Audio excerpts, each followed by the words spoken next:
Baik, bismillahirrahmanirrahim. Warahmatullahi wabarakatuh. Selamat pagi. Izin perkenalkan diri, nama saya Taufik Rahmansyah. Di sini saya akan mempresentasikan terkait dari perbandingan rancangan metode analisis Septriaxon pada jurnal Pharmacope. Untuk senyawa obat yang saya gunakan yaitu Septriaxon. Dan di sini ada dari pendahuluan yaitu monografi. Untuk nama resmi Septriaxon sodium, untuk nama umum Septriaxona, Septriaxonum, dan Septriazon. Untuk rumus molekul tertera berat molekul 661,60. Untuk pemberian serbuk hablur putih hingga jingga kekuningan. Untuk larutan mudah larut dalam air, agak suka larut dalam etanol. Septriaxon untuk natrium Septriaxon adalah cephalosporin generasi ketiga dan yang paling sering digunakan untuk mengobati pasien dengan infeksi umum seperti meningitis, pneumonia, dan infeksi saluran kemih karena karakterisasi menguntungkan sebagai berikut, yaitu transferabilitas jaringan sistemik termasuk sistem saraf pusat lebih besar daripada agen antimikroba lainnya, meliputi waktu paruh serum yang lebih lama dan modifikasi dosis yang tidak diperlukan bahkan dengan adanya gagal ginjal berat. Selain itu, karena ceftriaxone memiliki efek samping dan interaksi obat yang lebih sedikit, umumnya digunakan tanpa memantau kadar serum. Untuk selanjutnya, identifikasi dan penetapan kadar ceftriaxone dalam Farmakope Indonesia edisi 6. Identifikasi yaitu ada tiga macam, yaitu spektrum serap nipra merah, waktu retensi puncak utama larutan uji, dan menunjukkan reaksi natrium dan base seperti pada uji identifikasi. Untuk penetapan kadar, yaitu ya kromatografi cair tinggi seperti pada kromatografi. Untuk prosedurnya yaitu timbang seksama lebih kurang 40 mg ceftriaxone, masukkan ke dalam labu ukur 200 ml, larutkan dan encerkan dengan fase gerak sampai tanda. Gunakan larutan ini dengan segera. Untuk sistem kromatografi yang digunakan yaitu sistem kromatografi cair kinerja tinggi dilengkapi dengan detektor 270 nm kolom 4,0 mm dikali 15 cm. Si bahan pengisi L1 dengan ukuran partikel 5 mikrometer dengan laju alir kurang lebih 2 mili per menit. Lakukan kromatografi terhadap larutan resolusi. Lalu direkam kromatogram dan ukur respon puncak seperti tertera pada prosedur.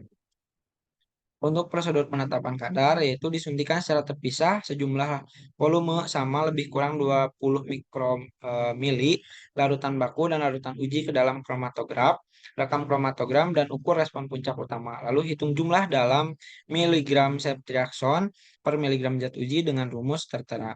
C adalah kadar ceftriaxone natrium BPFI, untuk P adalah potensi ceftriaxone natrium BPFI, dan W adalah jumlah dalam miligram ceftriaxone natrium yang digunakan dalam larutan uji. Untuk RU dan RS berturut-turut adalah respon puncak larutan uji dan larutan baku. Untuk selanjutnya yaitu penetapan kadar ceftriaxone dalam jurnal. Jurnal yang saya gunakan yaitu Determination of Ceftriaxone Concentration in Human Cerebrospinal Fluid by High Performance Liquid Chromatography with UV Detection. Nah, untuk reagen, sampel dan preparasi yang digunakan dalam jurnal yaitu ceftriaxone sodium hidrat lebih dari 98,0% untuk tingkat kemurniannya dan Sepradin. Untuk sampel yaitu sampel CSF dan serum dari dua subjek dari wanita di Jepang dan digunakan sampel terakhir digunakan sebagai sampel blanko. Dan sampel ini disimpan pada suhu kurang dari 80 derajat Celcius dan telah disetujui oleh komite riset. Untuk preparasi sampel yaitu sampel 50 mikromili atau CSF atau serum ditambahkan ke dalam 200 mikromili larutan air dan metanol dengan perbandingan 20:80, lalu dicampur dengan pusaran selama 1 menit dan disentrifugasi selama 10 menit. Untuk cairan supernatan disaring menggunakan sentrikat WMR dengan ukuran pori 0,45 mikrometer, yang mana filtrat nantinya dicampur dengan 10 mikromili 0,5 mg per mili CED untuk menyiapkan larutan uji. Lalu 10 mikromililiter larutan uji disuntikan ke dalam sistem HPLC UP. Nah, untuk sistem HPLC UP di sini tertera, yaitu untuk melakukan pengukuran kromatografi kolom yang digunakan adalah oktadisilika atau ODS yang mana digunakan sebagai fase diam. Juga larutan metanol dan asam fosfat perbandingan 25 berbanding 75 digunakan sebagai fase gerak. Nah, untuk di sisi lain, larutan campuran metanol dan air dengan perbandingan 80 berbanding 20 disebut fase gerak B, digunakan untuk mengelusi senyawa hidrofobik yang berasal dari sampel biologis. Untuk urutan elusinya yaitu menit ke 0 sampai 16, yaitu mengalirkan 100% fase gerak, menit 16 fase gerak A, 16 sampai 18 menit meningkatkan persentase fase gerak B secara linear dari 0 menjadi 100%. Untuk menit 18 sampai 38 mengalirkan 100% fase gerak B dan 38 sampai 40 yaitu linear menurunkan persentase fase gerak B dari 100 menjadi 0%. Lalu untuk yang terakhir yaitu melakukan kesetimbangan kolom dengan aliran 100% gerak A selama 7 menit.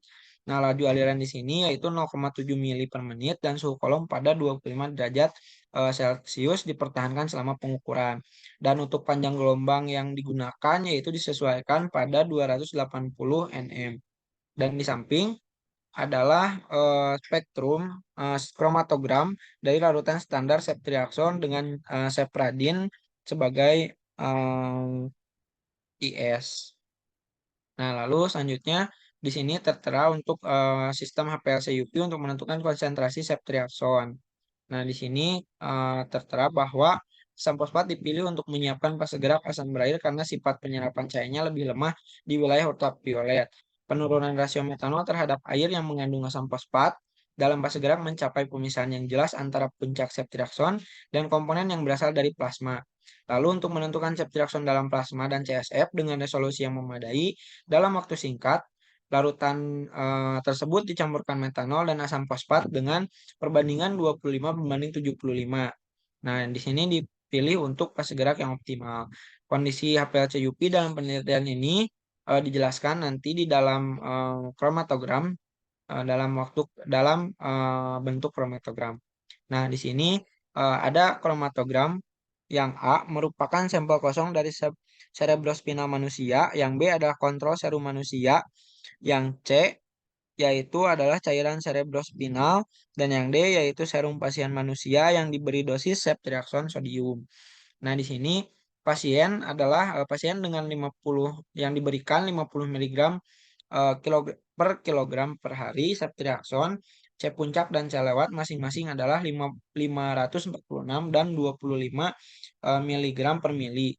Berdasarkan temuan dari penelitian ini, hasil dari metode HPLC-UP yang disajikan memberikan sensitivitas yang memadai untuk menentukan konsentrasi ceftriaxone dalam serum manusia dan nantinya akan dilanjutkan untuk analisis konsentrasi ceftriaxone dalam CSF.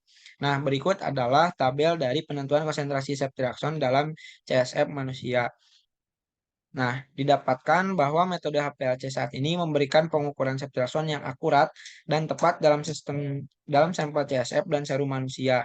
Sistem HPLC-UP saat ini diterapkan pada penentuan ceftriaxone dalam CSF dan serum yang diperoleh dari pasien yang diberikan ceftriaxone. Dari kromatogram CSF dan serum pasien ditunjukkan pada gambar tabel masing-masing konsentrasi ceftriaxone dalam CSF dan serum tercantum dalam tabel 2. Untuk rasio CSF terhadap konsentrasi darah atau penetrasi, ceftriaxone rendah seperti yang ditunjukkan pada tabel 2 karena agen umumnya sangat terkait protein. Bahkan penelitian sebelumnya telah melaporkan bahwa bentuk ceftriaxone berada di kisaran 4% dari total konsentrasi plasma dan risiko konsentrasi CSF plasma secara keseluruhan adalah sekitar 0,4. Konsentrasi ceftriaxone ditentukan dengan hasil tabel yang tadi. Mungkin ini adalah daftar pustaka yang saya gunakan, yaitu dari Pharmacopoeia Indonesia dan juga jurnal dari Determination of Ceftriaxone Concentration in Human Cerebrospinal Fluid by High Performance Liquid Chromatography with UV Detection. Mungkin cukup sekian dari saya. Mohon maaf apabila terdapat kekurangan. Terima kasih. Wabillahi taufiq wal hidayah. Assalamualaikum warahmatullahi wabarakatuh.